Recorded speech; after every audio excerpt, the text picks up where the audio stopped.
Jadi iman itu hadiah Allah pada siapa saja yang Allah kehendaki. Iman itu bukan hasil pemikiran, hasil pengalaman, bukan. Ini hakikatnya iman itu hadiah dari Allah. Hakikatnya iman itu hadiah dari Allah.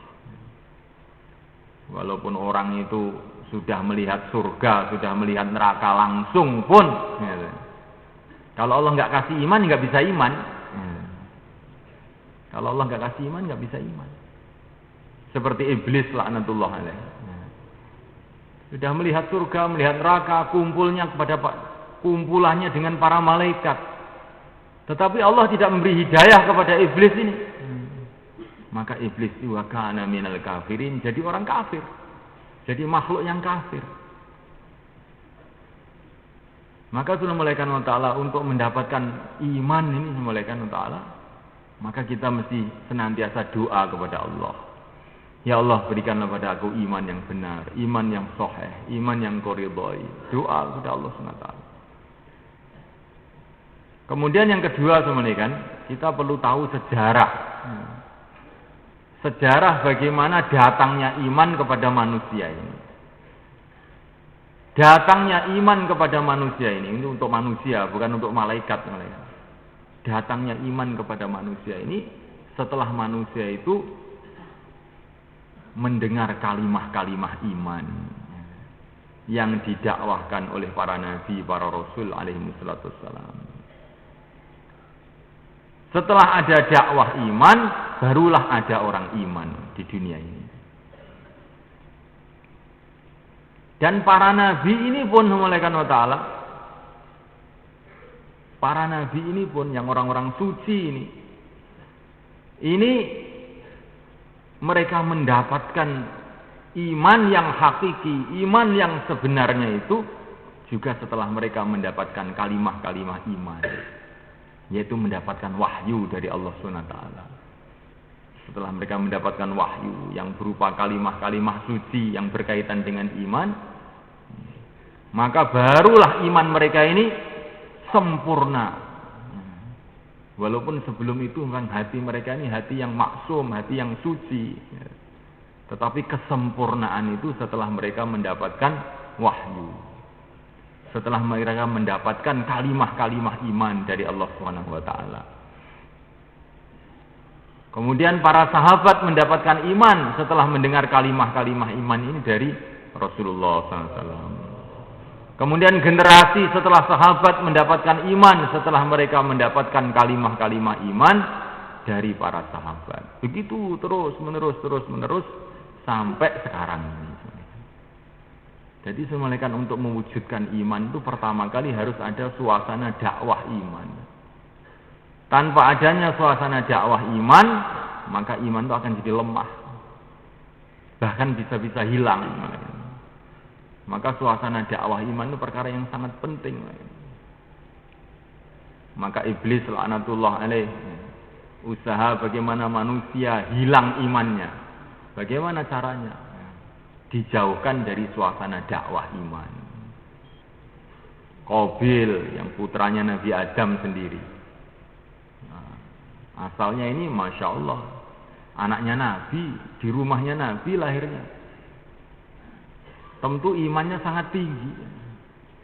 Tetapi semulaikan Allah Ta'ala, iblis usaha menjauhkan dia dari suasana dakwah iman yang ada di rumahnya Nabi Adam alaihissalam.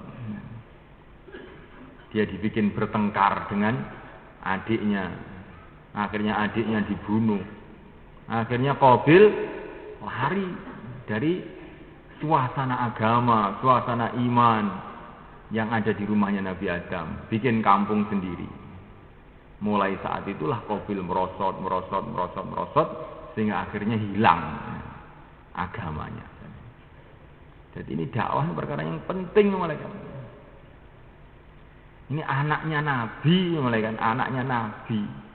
Lepas dari suasana dakwah, hancur semua mereka. Bagaimana anak kita? Bagaimana kita sendiri sebenarnya? Jadi jangan ada rasa, saya ini, keturunan wali kok saya ini. Saya ini orang Masya Allah, la haula wala quwata illa billah. Ya, bagaimana iman saya akan merosot? Iman saya ini sudah kuat. Ini tipuan dari syaitan. Tipuan dari syaitan. Orang itu dianggap merasa tidak perlu dengan suasana agama, dengan suasana dakwah. Nah, mulai kan seumpama ada orang yang tidak perlu dengan suasana dakwah, maka tentu para sahabat, karena para sahabat itu dididik langsung oleh Nabi, imannya begitu kokoh, begitu kuat. Tetapi semulaikan ta'ala mereka perlu suasana, maka mereka diajak oleh Nabi untuk hijrah di Madinah. Nah, mulaikan ta'ala sebelum hijrah di Madinah ada beberapa sahabat yang hijrah di Habsyah. Termasuk Sayyidina Utsman bin Affan radhiyallahu ta'ala anhu, Ja'far bin Abi Thalib radhiyallahu ta'ala anhu. Dan ini dalam rombongan sahabat yang hijrah ke Habsyah ini, ada orang namanya Ubaidullah ibnu Jahaz. Dia ini tidak tertib semuanya. Dia tidak tertib. Ikut hijrah tapi dia ini keluyuran aja senengannya itu.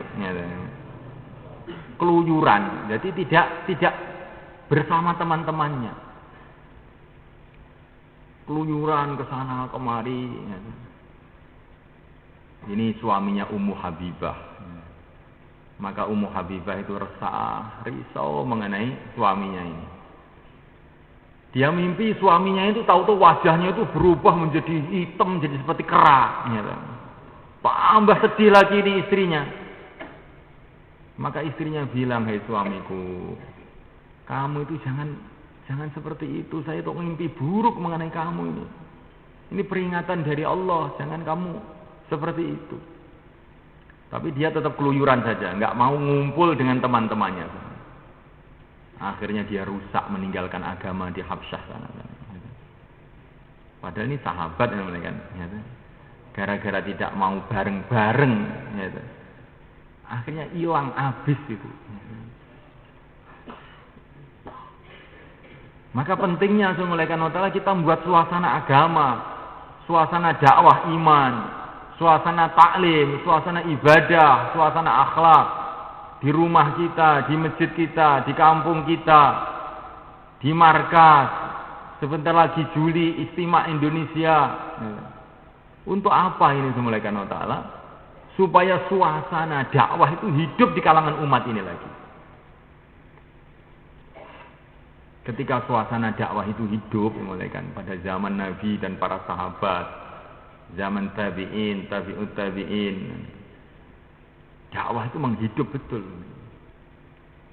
Maka berita yang ada itu negeri sana masuk Islam, kampung sana masuk Islam, bangsa sana masuk Islam, raja sana baru masuk Islam.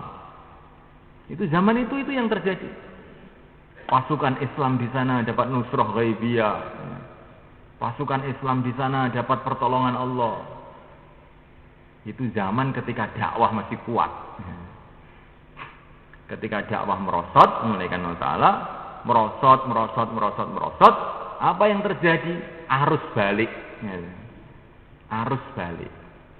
Di mana-mana kemaksiatan, bahkan di mana-mana kemurtadan. Di mana-mana kemurtadan. Ini pentingnya dakwah mulaikan.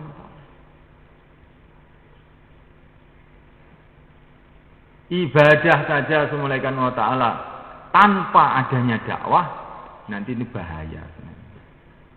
Bahaya. Ibadah saja tidak cukup untuk menjaga agama. Ibadah saja tidak cukup. Tentu dakwah saja juga nggak cukup. Ya dakwah, ya ibadah, dua-duanya itu harus dikumpulkan. Harus dikumpulkan. Baginda Nabi alaihi salatu wassalam 40 tahun di Mekah. Akhlaknya akhlak yang termulia. Semua orang mengatakan beliau ini adalah orang yang termulia akhlaknya.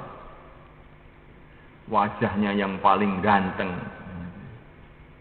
Sudah semuanya paling hebat. Dan beliau senantiasa ibadah. Senantiasa ibadah Nabi itu. Sebagaimana yang diceritakan dalam beberapa riwayat. Baginda Rasulullah SAW baru lahir semua kan, bukan seperti bayi-bayi yang lain. Beliau lahir langsung sujud. Jadi kalau urusan ibadah itu Rasulullah itu baru lahir masih bayi. Bukan ngoe seperti anak kita, tidak. Baru lahir langsung sujud. Dan terus beliau kehidupannya lurus. Selama 40 tahun beliau sering bikin ibadah-ibadah di Gua Hira. Tetapi Subhanahu wa ta'ala ketika beliau belum diperintah dakwah maka masyarakat Mekah ini tidak ada perubahan apa-apa. Tidak ada perubahan apa-apa. Semua penyembah berhala kecuali beberapa gelintir manusia saja. Tapi setelah dakwah lah Subhanahu wa ta'ala baru terjadi perubahan. Ketika Rasulullah diperintah untuk dakwah baru terjadi perubahan. Maka orang-orang kafir berubah jadi wali-wali Allah Subhanahu wa ta'ala. Orang-orang kafir berubah jadi wali-wali Allah Subhanahu wa ta'ala.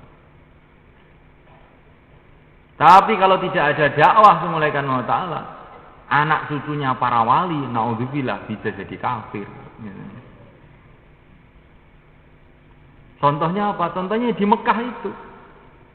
Di Mekah ini jalur keturunan Nabi Ismail. Wah, keturunan yang paling hebat di seluruh dunia. Tapi ketika tidak ada suasana dakwah, merosot sampai jadi penyembah berhala. Ayahnya dulu pembakar berhala, penghancur berhala. Ibrahim alaihissalam pemberantas berhala. Tapi anak cucunya malah jadi penyembah berhala. Kapan? Ketika suasana dakwah telah hilang dari Makkah Al-Mukarramah. Dakwah ini bukan masalah nggih nek wonten wekdal nggih insyaallah. Nek mboten enten wekdal nggih terus pundi malih nggih. Ini dakwah itu bukan seperti itu semuanya. Maka Maulana Umar, dakwah ini lebih penting dari masalah hidup dan mati, katanya beliau. Jadi kalau istilahnya orang sekarang kalau sudah perkara itu sangat penting, maka mereka akan mengatakan ini masalah hidup atau mati. Nah, maka harus sungguh-sungguh memikirkannya. Lah dakwah itu bukan masalah hidup atau mati. Lebih penting dari itu. Ini masalah surga atau neraka, katanya beliau. Kalau hidup atau mati itu semua orang hidup akan mati. Tidak begitu penting sebetulnya masalah hidup atau mati itu. Yang paling penting itu surga apa neraka, itu yang paling penting. Coba saya mulaikan. Kita ini sakit, karena sakit saya mulaikan. Maka kita keluarkan uang berjuta-juta sampai sawah dijual untuk mengobatkan sakit.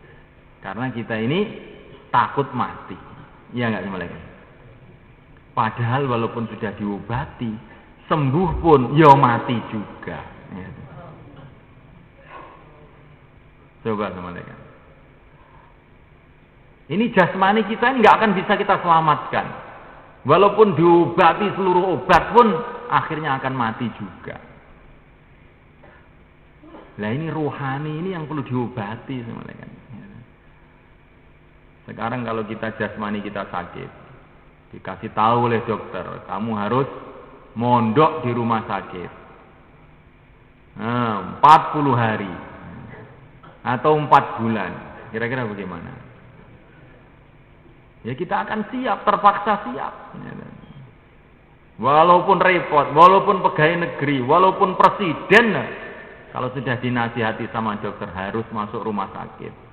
Kalau tidak, ginjal kamu jebol sebentar lagi. Maka walaupun presiden repot, mau pemilu, mau kampanye, mau apa, ya sudah. Bagaimana lagi kata dokter begitu. Padahal dokter ini hanya memikirkan jasmani dia. Nah sekarang ini dokter Ruhani bilang, Ruhani kamu sedang sakit keras. Kamu harus keluar 4 bulan. Kira-kira bagaimana?